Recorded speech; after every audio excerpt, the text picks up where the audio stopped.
After another, their vehicles slammed into the cable. Tires burst, windshields shattered, and bodies were thrown like rag dolls. Chaos erupted instantly. Before a single shot was fired, the Northern Army had already taken heavy losses. Smoke billowed into the sky. Cries of pain echoed all around. Jean Minna raised both hands, signaling her convoy to stop. Standing atop her vehicle, she didn't even glance at the wounded. Instead, she shouted, "Hong Ying, have you seen my husband?" Hong Ying didn't entertain the provocation. Her voice was sharp. "Are you breaking the ceasefire?" Jean Minna smirked and replied mockingly, "Look at that sultry outfit. You were definitely out hunting men." Hong Ying's expression darkened. "If you want a war, fine. Let's settle it right here. Don't forget, once Qin Yin brings in the Southern League, you won't hold Jiangnan for a single day." Jean Minna rolled her eyes. "I've got one thing on my mind, man. I don't care about treaties or leagues. Don't bore me." At this, Hong Ying clenched her fists. Already frustrated from last night's disaster, she snapped, "I haven't seen your damn man." Hong Ying's voice turned ice cold. "But if you dare cross the Tsang River, I'll kill every last person who looks like a man." Jean Minna just smirked. Southern girls sure are a handful.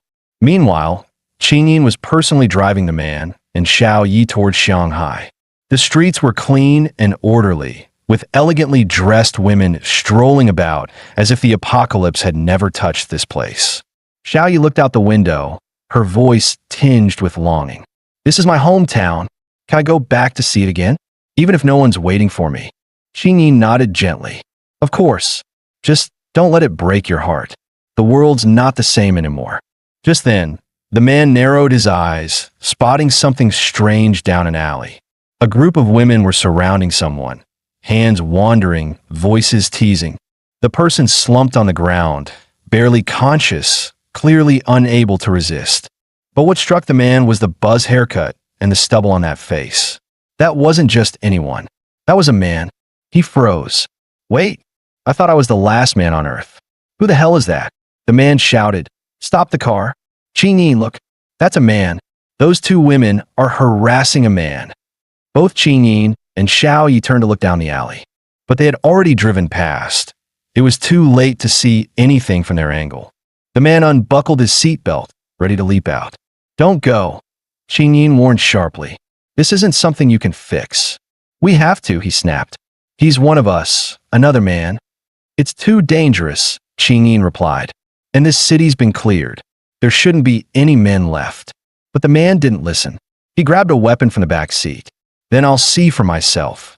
He sprinted back to the alley, only to see a dazed, mustached man being yanked by the arm. One of the women sneered. "Can't even last one night? And you call yourself a man?" The mustached guy weakly flailed his arms, but his resistance was barely there. "Let him go," the man shouted, raising his gun. The woman turned to him, her face lighting up in delight. "Oh, this one's even hotter." Her friend giggled seductively, eyes gleaming. "That voice. God, it's giving me chills." Seeing the women unfazed, the man cocked his weapon with a loud clack, a clear warning. The moment they realized he wasn't bluffing, their playful smirks vanished. Just then, two intense beams of headlights lit up the alley, blinding them momentarily. Qin Yin had pulled the car right beside the man, the siren on the roof still flashing. As the women squinted through the light and spotted the license plate, their expressions froze. "She's from the government," one of them muttered under her breath. Knowing they were in over their heads, the two backed off, letting go of mustache guy with a miffed buzzkill. Xiao Yi stepped out of the car, and the man lowered his weapon as the tension eased. Walking closer under the headlights, he stared intently at mustache guy, who was staring right back, just as wary. As the man's eyes scanned Mustache's flat stomach and slightly raised chest, a terrible realization struck. He reached out and tugged at Mustache's face. Sure enough, the fake mustache came right off with a gentle pull. His heart sank. Qin Yin was right all along. There really weren't any other men here. But then, Mustache's gaze caught the necklace hanging from the man's neck, the very same one Bai Gang had given him, the symbol of the men's resistance. Mustache's eyes went wide. "Wait, you're..." Bang! A deafening crash cut her off. Qingyin's car had just been slammed by a speeding vehicle. Qingyin's car windows shattered instantly. The violent impact slammed her into the airbags, blood trickling from her forehead. The other car's front end was mangled, thick smoke pouring out, airbags deployed. But inside the wreckage, not a scratch. It was Najia. Smirking devilishly, she whispered, "You were a hard man to find." Somehow, she had escaped Hong Ying and tracked them all the way here. Qingyin's eyes widened. She shouted at the man, "Run! Leave this to me." His heart sank. This woman was relentless. How had she followed them here? Najia leapt into another car nearby and barked at her driver. "Go after them." Without another word, the man grabbed Xiao Ye's hand and bolted. "We're out of here." Just outside the alley, they spotted an old bicycle leaning by the wall. No time to think. He lifted Xiao Yi into the front basket and pedaled with everything he had. But behind them, Najia's henchwoman burst out of the alley, sprinting with terrifying speed, like a predator locked onto its prey. The man knocked over every table and chair he could find along the road, hoping to slow them down. But it only delayed them for a moment. They were gaining again. That's when Xiao Yi spotted the handgun tucked at his waist. Without hesitation, she grabbed it and flipped the safety with practiced ease. The man was stunned. When had she learned to handle a gun?